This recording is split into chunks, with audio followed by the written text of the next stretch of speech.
Olá, amadas, estou aqui hoje com mais um vídeo. Já comecei com o meu caldeirão aceso, né? Hoje o ritual vai ser para o amor,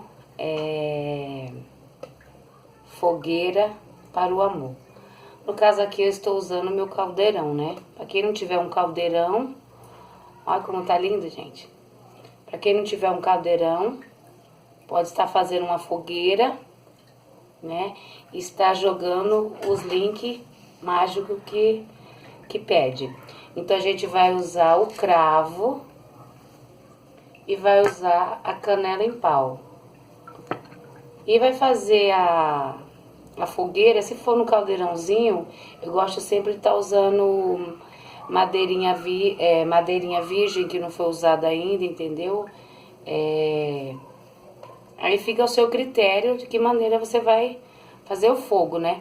Se tiver também como fazer uma fogueira também, entendeu?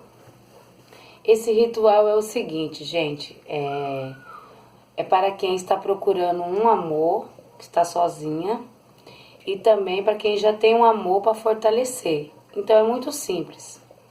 Você vai pegar o cravo, vai estar jogando dentro do caldeirão o cravo, e vai estar fazendo uma pequena meditação.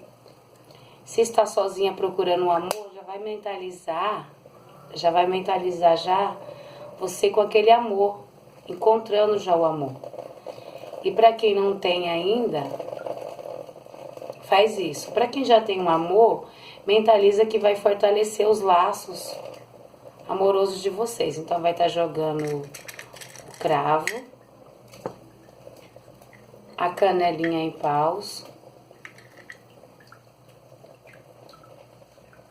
e vai mentalizar. Quem estiver sozinha, mentaliza já encontrando o amor. Quem já tem um amor, mentaliza que os laços de vocês vão ficar mais fortes. Muito simples esse ritual. Chama-se fogueira para o amor. Pode estar fazendo um caldeirão ou pode estar fazendo uma fogueira mesmo. E está jogando cravo, canela e pau e mentalizando o seu desejo. É muito simples. Espero que vocês tenham gostado de mais um vídeo. Se gostaram, deixe o seu joinha. Se não é inscrito no meu canal ainda, se inscrevam. Beijos de luz a todas vocês, amadas.